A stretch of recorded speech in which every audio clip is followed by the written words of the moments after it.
Helicopter में घूमने वाले विजय पथ को आखिरी पलों में नसीब भी नहीं हुआ कार ड्राइवर से लेकर घर तक पर बेटे का था कब्जा। अंबानी के एंटीलिया से ऊंचा बनाया था मकान, लेकिन किराए के घर में ली आखिरी सांस। कौन थे विजय पथ सिंघानिया? 12,000 करोड़ से ज्यादा की प्रॉपर्टी के मालिक, लेकिन आखिरी समय में खुद के बेटे ने सड़क पर सोने को कर दिया था मजबूर। कपड़ा बेचने वाले ने घर घर तक पहुंचा दिया था ब्रांड, शादियों से लेकर सेलिब्रिटी तक की जुबान पर होता था नाम। एक सिग्नेचर से बेटे ने छीन ली थी 11,000 रुपए की प्रॉपर्टी। दुनिया को द कंप्लीट मैन बनाने वाले और रेमंड जैसे ग्लोबल साम्राज्य को खड़ा करने वाले विजय पथ सिंघानिया इस दुनिया में नहीं रहे, लेकिन जाते जाते इस दुनिया को बहुत बड़ी सीख दे गए हैं। आप पूछेंगे कैसे? उनकी पूरी लाइफ और उनकी पूरी सक्सेस जर्नी को देखने के बाद आप भी कहेंगे सचमुच समय बड़ा बलवान होता है। 87 साल की उम्र में टेक्सटाइल टाइकून विजय पथ सिंघानिया ने दुनिया को अलविदा कह दिया, लेकिन उनके मौत के साथ ही कॉर्पोरेट जगत का एक ऐसा दर्दनाक अध्याय भी खत्म हुआ जिसे सुनकर किसी भी पिता का कलेजा फट जाए। जिस इंसान ने 12,000 करोड़ रुपए का साम्राज्य खड़ा किया और मुंबई में सबसे आलीशान इमारतों में से एक जेके हाउस बनाया जो एंटीलिया से भी ऊंचा था, उसे अपनी ही जिंदगी के आखिरी पल एक किराए के मकान में काटने पड़े। ये कहानी उसी पिता की है जिसने अपने बेटे पर अंधा भरोसा किया और बदले में उसे सिर्फ जिल्लत और बेरुखी मिली।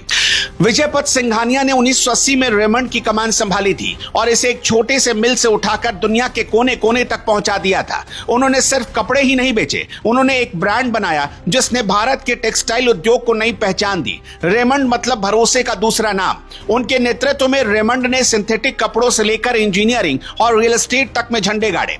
विजय पथ सिंघानिया की गिनती कभी देश के टॉप रईसों में होती थी और वो मुंबई के मालाबार हिल स्थित 37 मंजिला जेके हाउस में रहते थे।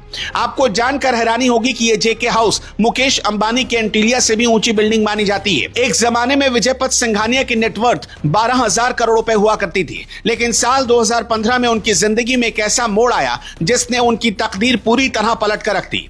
विजय पथ सिंघानिया ने अपने बेटे गौतम सिंघानिया पर भरोसा करके रेमंड लिमिटेड में अपनी पूरी 37% हिस्सेदारी उन्हें ट्रांसफर कर दी। उस वक्त उनके शेयरों की कीमत 1,000 करोड़ रुपए से ज्यादा थी। उन्होंने सोचा था कि बेटा बुढ़ापे का सहारा बनेगा और खानदान की विरासत को आगे बढ़ाएगा, लेकिन उस एक साइन ने उन्हें सड़क पर ला दिया।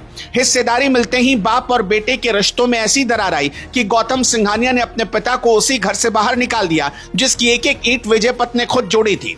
सिर्फ घर ही नहीं छीना गया, उनसे कार और ड्राइवर जैसी बुनियादी सुविधाएं तक छीन ली गई। यहां तक कि विजय पथ सिंघानिया को अपने नाम के साथ चेयरमैन एमिरेट्स लिखने तक से रोक लगा दी गई थी। एक अरबपति बाप अपनी पत्नी के साथ मालाबार हिल के उस आलीशान महल को छोड़कर किराए के मकान में रहने को मजबूर हो गया। विजय पथ सिंघानिया ने खुद एक इंटरव्यू में कभी अपना दर्द बयां करते हुए कहा था कि उनका बेटा उन्हें सड़क पर देखकर खुश होता है। उन्होंने इसे अपनी जिंदगी की सबसे भयंकर भूल बताई थी और उन्होंने अपना सब कुछ अपने बेटे को सौंप दिया था। सोच कर देखिए उस पिता पर गुजरी क्या होगी जिस इंसान को हवाई जहाज उड़ाने का शौक था और जिसने 67 साल की उम्र में हॉट एयर बैलून में सबसे ऊंची उड़ान भरकर वर्ल्ड रिकॉर्ड बनाया था। उसकी जिंदगी की ढलान इतनी दर्दनाक होगी ये किसी ने सोचा नहीं था। मतलब वो एक कार और एक ड्राइवर तक को तरस गए। एक वक्त तो ऐसा आया जब उनकी तस्वीर सोशल मीडिया पर वायरल हुई जिसमें वो बहुत लाचार नजर आ रहे थे और वो भी सड़क किनारे पड़े हुए।